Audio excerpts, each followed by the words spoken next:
नमस्कार साथियों। मैं आशीष गोयल स्वागत करता हूं आपका आपके अपने चैनल ई लर्नर टेक साथी में। तो हम सी प्रोग्रामिंग में जैसे कि अभी लूपिंग कंप्लीट किए हैं लास्ट सेशंस में। तो लास्ट सेशन में हमने लूपिंग में समझा कि किस तरीके से लूप कर सकते हैं, यूज फॉर को, व्हाइल को, एंड कैसे नेस्टेड लूप का यूज कर सकते हैं। अब आगे बढ़ते हैं इसी क्रम में और बात करते हैं एरेज की। तो एरेज इन सी प्रोग्रामिंग में जो एरे है हमारा, तो एरे इन सी प्रोग्रामिंग यानी कि जो कलेक्शन ऑफ वैल्यूज के साथ अगर हमें काम करना है तो कैसे काम करेंगे, तो कैसे, क्या है एरे, कैसे काम करेगा, वो सारी चीजें समझते हैं यहाँ पर। तो an array is a collection of elements of the same data type stored in a continuous memory location. इसे होमोजेनियस डेटा टाइप वैल्यूज का कलेक्शन भी कहा जाता है। It also allow you to store and manage multiple values using a single variable. एक ही variable से आप मल्टीपल वैल्यूज को मैनेज कर पा रहे हैं। इट्स लाइक दैट कि आपने एक लॉकर रखा हुआ है, लॉकर है इस टाइप से कुछ हमारा यहाँ पर, और यहाँ पे हमारे पास लॉकर में अलग अलग ड्रॉर्स हैं, अलग अलग लॉकर्स हैं। तो यहाँ पर एक जैसे पहला है 0, फिर 1 2 3 4, इस तरीके से हमने इसको नंबरिंग की हुई है। तो जिस भी लॉकर का सामान हमें चाहिए, लाइक 2 का चाहिए तो 2 वाले लॉकर को हम यहाँ पर ओपन करेंगे और 2 के लॉकर के सामान को एक्सेस हम कर सकते हैं। कुछ ऐसा ही हमारे पास एरे में भी होता है। ठीक, तो यहां पर हम बात करते हैं कुछ बेसिक सिंटेक्स के बारे में एरे के। तो सिंटेक्स क्या रहेगा, जैसे कि आपका जो भी डेटा टाइप है वो लीजिए, एरे का नाम दीजिए और फिर साइज बताइए। ये जो आप यहाँ पे यूज कर रहे हो, this is called as subscript. ठीक है, सबस्क्रिप्ट है यहाँ पर जिसमें आप साइज दिखते हैं, जो स्क्वायर ब्रैकेट आप लगा रहे हैं दिस कॉल्ड सबस्क्रिप्ट। तो साइज आप बता रहे हैं स्क्वायर ब्रैकेट के अंदर, तो सबस्क्रिप्ट में आपने साइज बताना होता है और यहाँ पे इस टाइप से आप फाइनली डिक्लेयर करेंगे। लाइक एक इंटीजर टाइप का एरे जिसमें 5 एलिमेंट्स हमें रखने हैं, तो हम कुछ इस तरीके से लिख सकते हैं। राइट। एरे को इनिशियलाइज अगर करना है तो दो तरीके हमारे पास एरे इनिशियलाइजेशन के लिए हो सकते हैं। लाइक ड्यूरिंग डिक्लेरेशन, डिक्लेरेशन के टाइम पर अगर हमें एरे को इनिशियलाइज करना है तो इट्स लाइक दिस। तो यहां पर हमने क्या किया, इंट मार्क्स 5।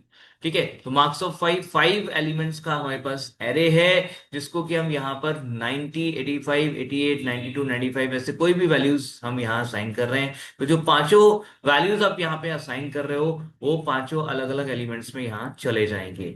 इसके बाद या फिर आप कर सकते हैं डिक्लेरेशन के बाद का असाइनमेंट, यानी कि एक एक करके अलग अलग वेरिएबल, अलग अलग जो हमारे पास में इंडेक्स वैल्यूज हमने दी हुई है, जो हमारे पास एरे के एलिमेंट्स हैं, उसको एक एक करके बाद में भी असाइन किया जा सकता है। वो एक एक करके होगा। एक बार डिक्लेरेशन के बाद अगर आप एरे को पूरा असाइन करना चाहते हैं तो वो 1 बाई 1 होगा। आप एक साथ पूरा एरे असाइन नहीं कर सकते। तो देखिए, एक्सेस करना है अभी एरे के एलिमेंट्स को, जो हमारे पास में एरे एलिमेंट्स हैं, तो उनको एक्सेस करने के लिए हम इंडेक्स का यूज करेंगे। जैसे कि अभी हमने देखा 0 और 1, तो वो इंडेक्स हमेशा 0 से शुरू होगा और एंड होगा साइज -1 पर। तो अगर आपके पास साइज है 5 का, जो हमने डिक्लेरेशन टाइम पे दिया है, जैसे भी दिया मार्क्स ऑफ 5, तो मार्क्स ऑफ 5 में वहां पे साइज कितना है, हमने दिया हुआ है 5। ठीक है, तो दैट इज द साइज। तो साइज -1 यानी कि 4, तो 0 से लेकर के 4 तक इंडेक्सेस हमें मिलेंगे, जिससे कि हम उस मार्क्स वाले एरे को एक्सेस कर पाए। जैसे हमने यहाँ दिया printf marks of 0 prints the first element, 0 से फर्स्ट, 1 डालेंगे तो सेकंड, 2 डालेंगे तो थर्ड। लाइक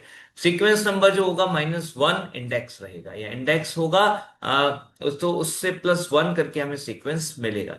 तो कैसे भी आप यहाँ पर ध्यान रख सकते हैं, समझ सकते हैं।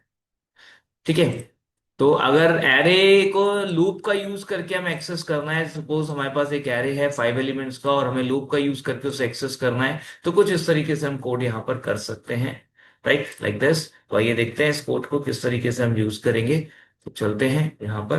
देखिए, हमने आई यहाँ पे डिक्लेयर किया हुआ है, जिसकी मदद से हम एक्सेस करने वाले हैं। एक एरे हम डिक्लेयर करने वाले हैं, एरे मार्क्स नाम का। सबस्क्रिप्ट में हमने यहाँ साइज दे दिया, लेट्स से 5। अब इसकी वैल्यूज हमें असाइन करनी है, जो कि हमने करली ब्रेसेस में करनी होती है, और फिर एक एक करके जो वैल्यू हमें देनी है वो आप कॉमा से सेपरेट करके यहाँ पर दे सकते हैं। तो हमने 5 वैल्यूज यहाँ पे कॉमा से सेपरेट करके देनी है। इसके बाद हम यहाँ पर क्या करते हैं, एक फॉर लूप लगाएंगे। फॉर लूप से हमें एक एक करके सारे एलिमेंट एक्सेस करने हैं। तो आई इज इक्वल्स टू 0, पहला एलिमेंट 0 से शुरू होगा, हमेशा ध्यान रखिएगा एरे के अंदर। तो आई 0 से हम यहाँ पर शुरुआत कर रहे हैं। एंड देन यहाँ पर हम बात करेंगे आई लेस देन 5 या आई लेस देन इक्वल्स टू 4, क्योंकि 4 यहाँ पे लास्ट इंडेक्स है, तो हमें 4 तक आई को लेके जाना है। तो 4 इंक्लूड करने के लिए या तो इक्वल टू 4 लगाइए या फिर लेस देन 5 आप यहाँ पर यूज कर सकते हैं।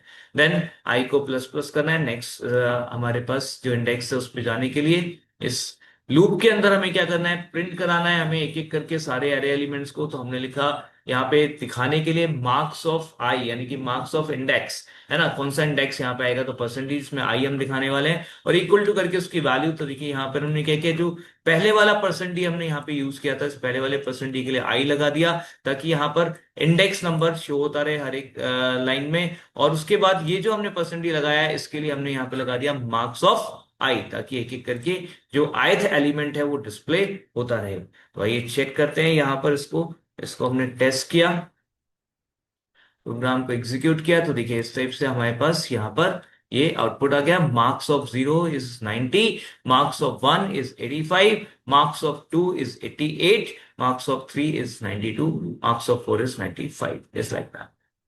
तो दैट इज हाउ हम सिंपली यहां पर एक्सेस कर सकते हैं एरे को। तो बहुत ही सिंपल तरीके से मैंने यहां पर आपको एरे एक्सेस करना बताया। कुछ और चीज यहाँ छोटी सी देख लेते हैं। एरे डिक्लेरेशन टाइम पर आपको इसका साइज देना जरूरी है, ठीक है, अगर आपने यहाँ पर कोई भी वैल्यूज नहीं दी हैं। लेकिन अगर आपने वैल्यूज दी हैं तो आप यहाँ पे साइज को ओमिट कर सकते हैं। आपने अगर साइज नहीं दिया और वैल्यूज दी हैं, तो जितनी वैल्यूज देंगी उतना ही साइज आपका यहाँ पर ऑटोमेटिक सिस्टम एक्वायर कर लेगा। तो यहाँ पर आपका साइज ऑटोमेटिक इन 5 वैल्यूज की वजह से 5 हो जाएगा। ऐसा हम कर सकते हैं।